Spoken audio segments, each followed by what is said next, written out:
to make resources available to communities ahead of any potential storm impacts and to work to expeditiously prepare for the approaching storm. This morning, given the data that's coming in about the tracks of the storm, we've increased the number of counties to 61. Basically, every county in Florida outside southeast Florida, the coastal southeastern Florida counties are now included, and part of that is we expect effects could reach significantly inland. We have requested a pre-fall emergency declaration from FEMA. We expect that to be approved very quickly. Here at the Emergency Operations Center, we are, of course, on full activation. As of this morning, potential tropical cyclone 9 is located about 120 miles west-southwest of Grand Cayman, about 240 miles south-southeast of the western tip of Cuba, and it's moving northwestward at 8 miles per hour. Now, the storm has not yet formed, but we anticipate that to form within the next 12 to 24 hours and be a potentially very dangerous storm. The models currently range from it developing into a tropical storm all the way to a major hurricane at Category 4.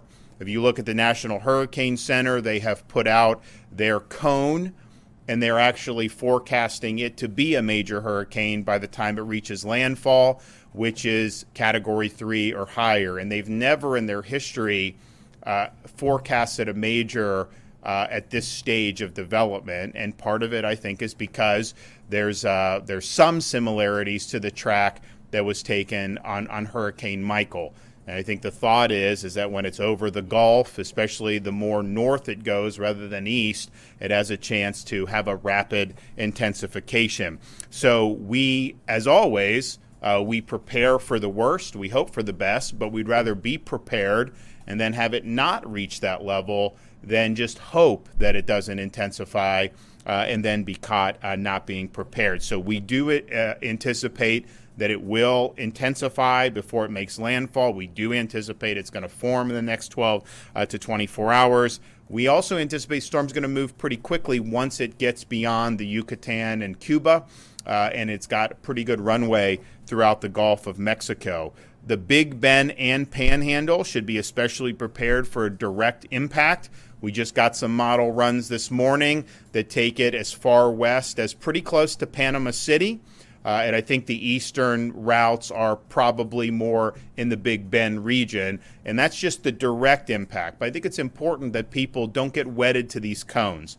First of all, the cone, you could be out of the cone and you could still have major impacts. And the further east this goes, may not be have as much runway to have the maximum intensification, but that brings in the entire western coast of Florida for potential significant storm surge. So just know that this thing's there, know that this could have broad impacts, and we're anticipating impacts, 100, 200 miles outside of the eye of the storm, you could see with winds and you can see with surge. So if you're in the Tampa Bay area, you anticipate that you're going to see impacts. We could also see impacts in southwest Florida with some of the surge, just depending on what the track is. And then, of course, the northern part of the state will end up getting a direct impact at some portion of there. But there's still a lot of uncertainty here. So I think people just should know that, hey, this is out there. We are going to see significant impacts no matter what happens. But don't act like, well, the cone moved another 20 miles to the west, therefore we're going to in the clear. There's still a lot of uncertainty left with this, so just be prepared. And that's one of the reasons why we've done the 61 counties, because we understand that you could have impacts that are outside of where the current cone is. And in fact, we anticipate there to be impacts beyond the current cone. So now you still have time to prepare. Review your hurricane plan and make sure that you are executing your hurricane preparedness plan. Your gas tanks filled, water, non-perishable food that will last you, particularly when you have power outages. Clear up any loose objects in your yard that could become a flying object in strong winds. Know your evacuation zone. We always say that you hide from the wind, but you run from the water. very well may be these local, the county level, will issue some evacuation orders for some of the low-lying coastal areas. That is absolutely something that is likely to happen. So heed those directives and make sure you're taking the appropriate steps to protect you and your family. But you have time to be able to put this plan into place. We anticipate the storm is likely to make landfall sometime on Thursday night. We will, of course, see impacts before then. But for the rest of today, and probably even into tomorrow morning, you're going to have opportunities. And look, this formation may take a little longer. That will push it back further before we see impacts. We don't know that yet, but it's possible you could see Friday morning impacts if the storm takes longer. So right now, regardless of how it forms or the speed, right now you do have time. So take advantage of that time.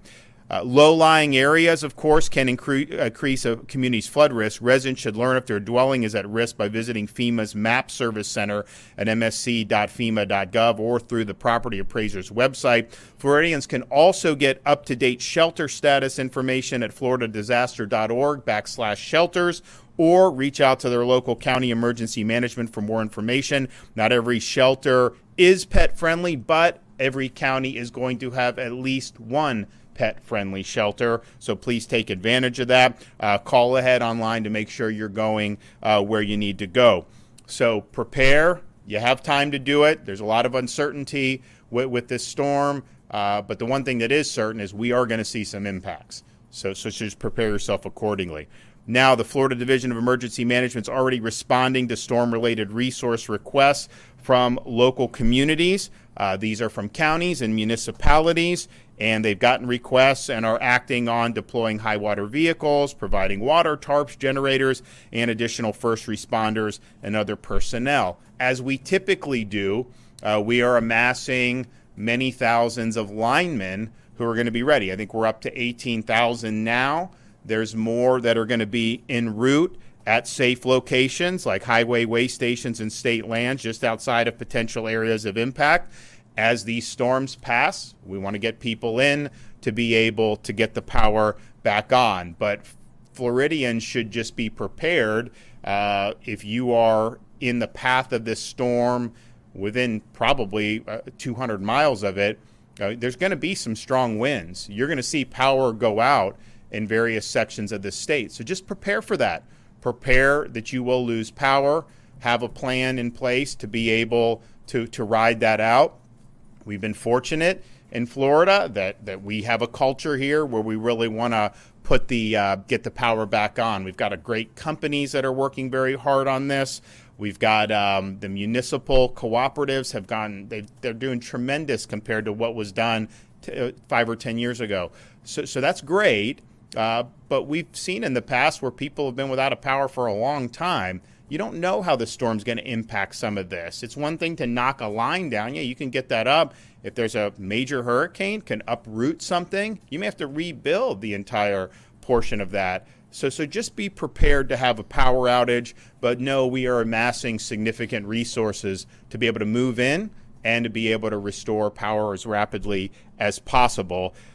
We also have hundreds of Starlinks ready to deploy for internet. So if internet access is lost, we can deploy those Starlinks and get people back online, particularly in businesses who are going to need that to keep the doors open. We did for Debby last month, we did flood protection devices, and we are staging those all along the Gulf Coast for storm surge and flooding protection, particularly with the utility substations. So we have 150,000 linear feet of flood protection devices to be deployed before the storm makes landfall. What I'd say to some of the local governments is use this. Not only do we have 150,000 linear feet, the Army Corps of Engineers has a lot of this. This proved to be successful with Debby. I mean, Debby was not a major hurricane, but it brought a lot of water, a lot of rain. You saw a lot of flooding, and there wasn't a single substation that had these flood protection devices around them that was put out of pocket as a result of the water. So that's what we want to do. Makes it a lot easier to get people back online. So particularly for our coastal counties on the Gulf Coast, utilize this. Kevin and his team are standing by to be able to get this done, and I think it's going to be something that you'll be glad that you did.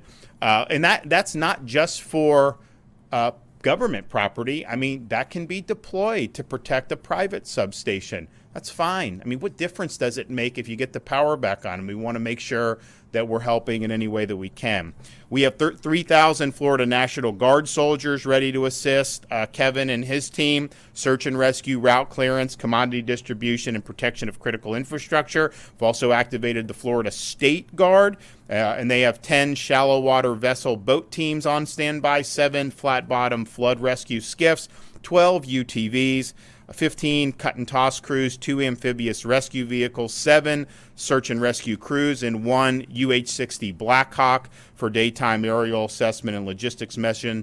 Florida Fish and Wildlife Commission has high water vehicles and other storm response resources available statewide, and they will rapidly deploy in the event that those are needed. And just as we're doing with the linemen and utility vehicles, we're setting up logistical staging areas in strategic locations across northwest, north central, and northeast Florida. So I think right now Kevin has Mariana, he's got Cecil Field in northeast Florida, and then he has Marion County at the equestrian center there. And the goal is to have that ready, and the storm passes, get those where they need to be. Florida Department of Transportation is currently inspecting and clearing drainage systems, monitoring flood-prone and currently saturated areas, and pre-positioning pumps as appropriate. FDOT has deployed traffic signal generators and pumps to clear and maintain the operability of intersections around the state. Emergency alerts can save lives, so please have multiple ways to receive those alerts and act immediately when you do receive them. Your local emergency management and local officials will have information that is most relevant to your specific area. But I also encourage residents to stay attentive to guidance issued by the State Division of Emergency Management. Counties have begun preparation efforts, including opening sandbag filling stations. For updates on county resources available, visit floridadisaster.org/counties. Stay safe. Make sure that you prepare yourself, and we'll continue to provide updates as we get new information. But for the state of Florida, you know, we've turned on everything starting yesterday.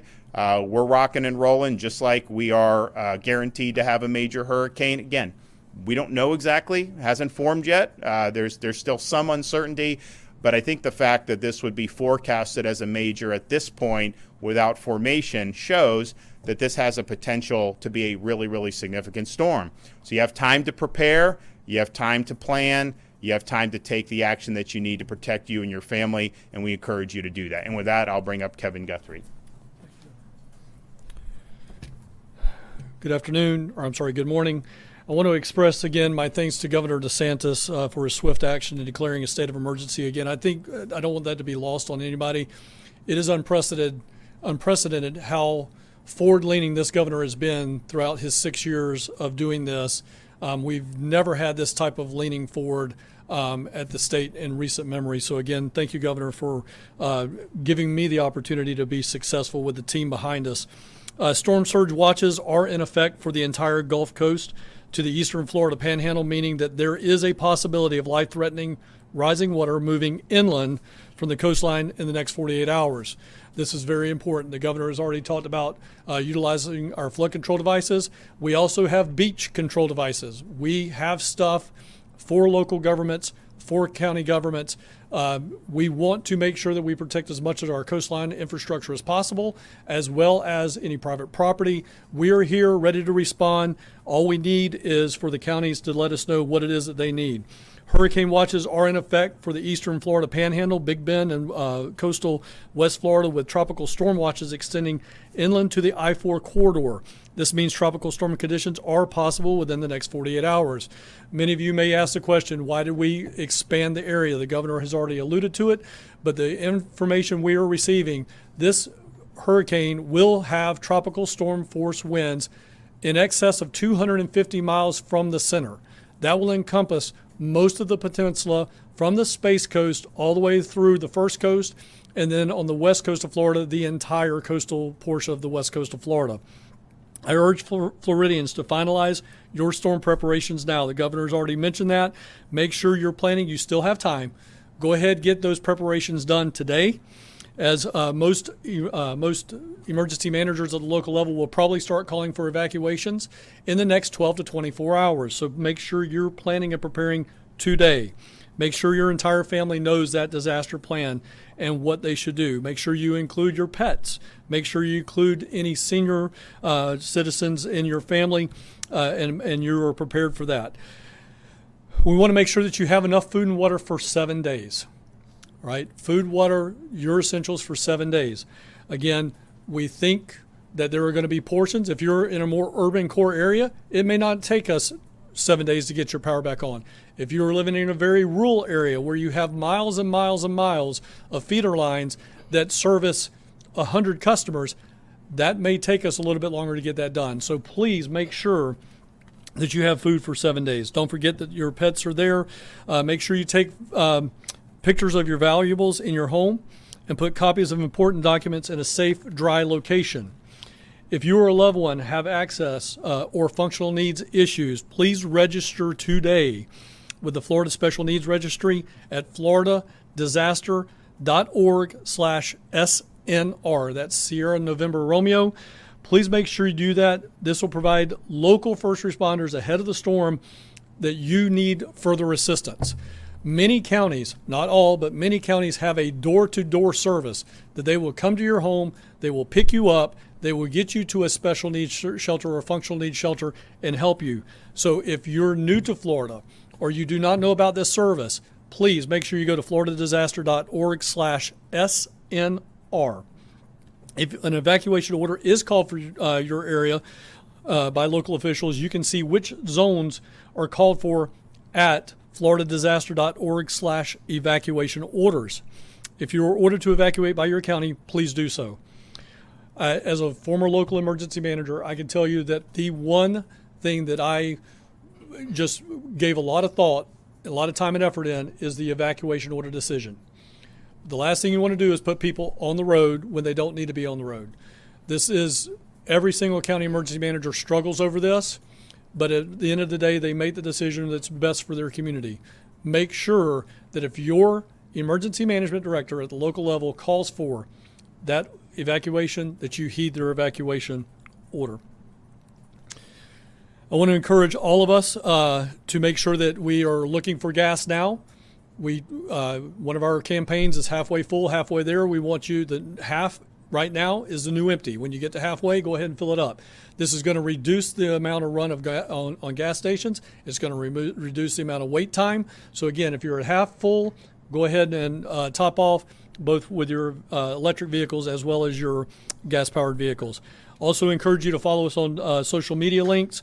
We are on X, we are on Instagram at FLSERT, and on Facebook at FDEM.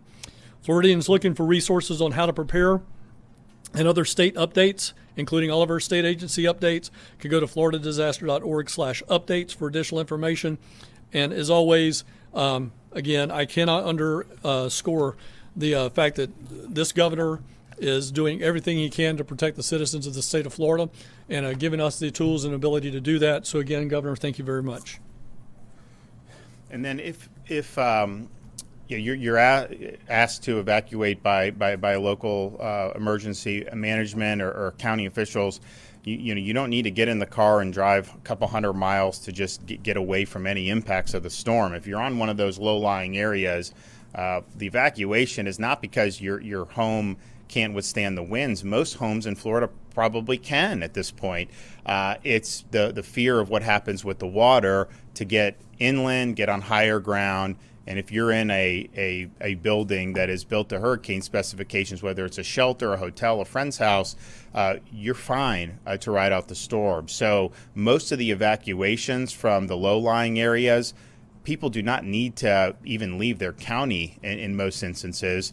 It's just getting away from when that water comes. And then as soon as the storm passes, you go out and hopefully you don't have major damage. But the reality is that water, when you're there, that's tough. The wind you can hide from. Anything that's shelter in Florida is going to be able to withstand the wind. But it's the water that can be really, really devastating if you remain there when you're told to evacuate. So please just keep that in mind. We've seen examples of this in the past, and we just want to make sure that people are able to be safe. Okay. Any questions? Yep. Governor, I'm curious. We're close to election. Obviously, we're still early on, but any impacts in election operations? I don't think so. I mean, if you remember, we had Hurricane Ian in 2022, so that was probably about this time in September, maybe a few days later, at the end of September, beginning of October. Really, really catastrophic Category 5 storm in a very populated area. And we ended up, I think, not only having the election go smoothly, I think they did better turnout than they did in the prior midterm for that. So we'll be able to handle that. It's too soon to know whether there will need to be any accommodations made. I think we did do at the request of some of those affected counties. I think we did do some super centers kind of deal. But I'm confident we'll be able to figure that out. But that right now, just be safe. You're going to be able to vote. That's not going to be an issue.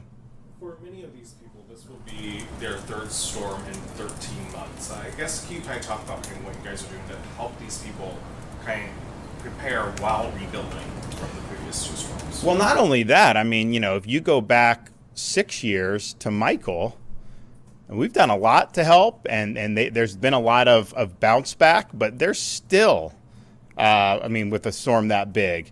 So as we see some of these models, and they haven't really, most of them are east of Bay County, but to have one even go there would be really tough. And then you have the Big Bend. Idalia was a major hurricane. Debbie was not a major, but it had gone basically on the same path, and so you've had damage. So it is possible that we have an Idalia Debbie track. That is possible, and this potentially could be even more powerful than Idalia. We'll see, but it's going to potentially impact areas that are in the process of rebuilding, not just in the Big Bend, but also Panama City still with that. And I think some of you who remember that, you could go and, you would see like any of those old buildings, if that was in the path, you saw total destruction. That was a massive, massive amount of damage. This path is not necessarily wildly dissimilar. It's not exactly the same as Michael. But if you remember with Michael, people knew there was some weather out there. They thought there would be something.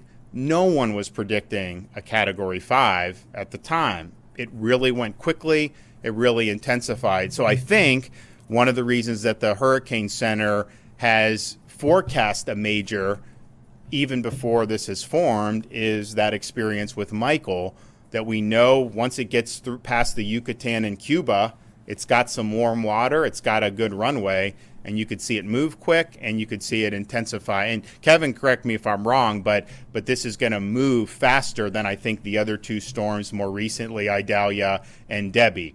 And look, there's pluses and minuses with all this, right? When it's moving fast, especially if it's further west, it's going to get stronger and the winds are going to be more significant. When it's slower, it tends to bring more inundation. So we're looking at some significant rain, but I don't think on Debbie's level, certainly not on Ian's level. So you just kind of got to look to see. But there's uncertainty with all of this.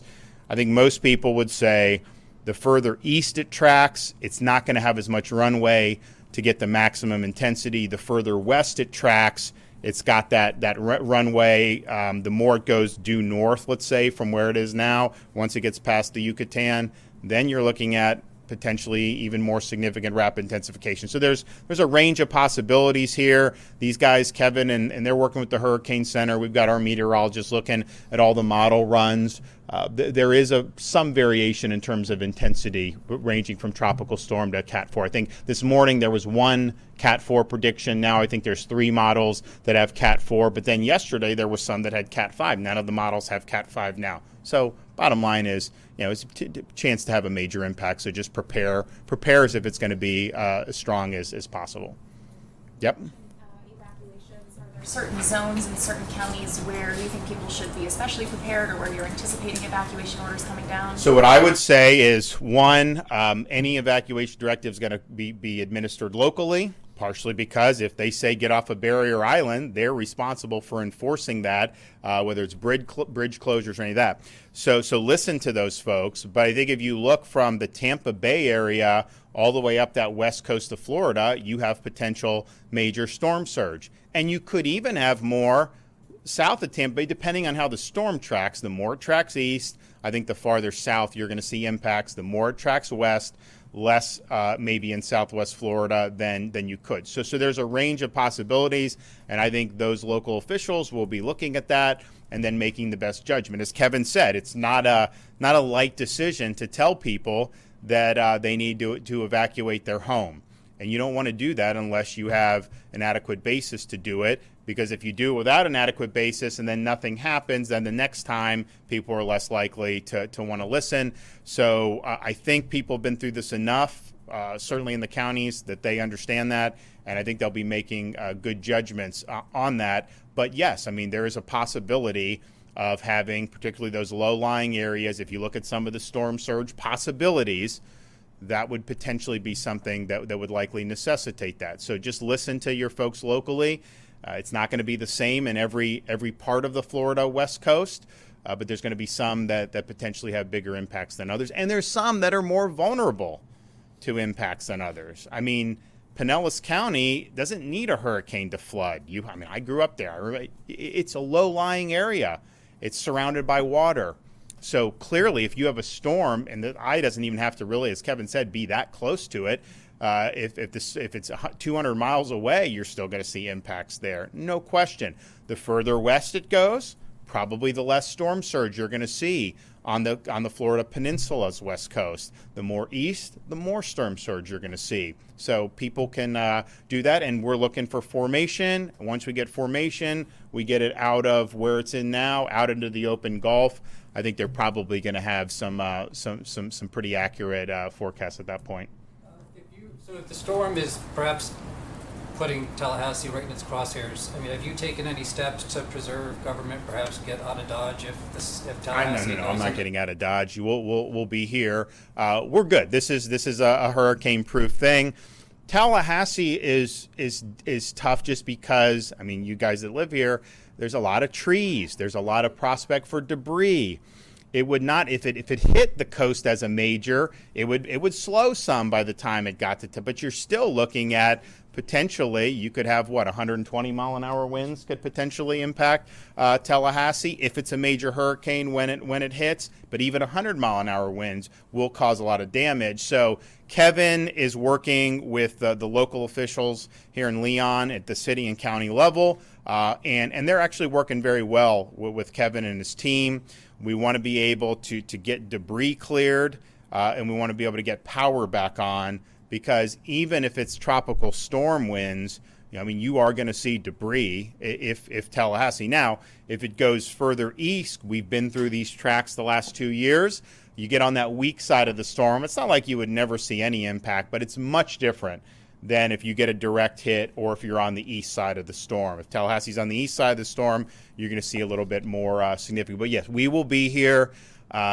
We had a previously scheduled event tomorrow morning, a prayer breakfast, and we're going to do that. My wife and I are both going to do that. That's down in the Tampa Bay area. So we will do that tomorrow morning. We're going to probably make some stops along the way to visit the linemen and some of the prep, but we will be here in Tallahassee for the storm.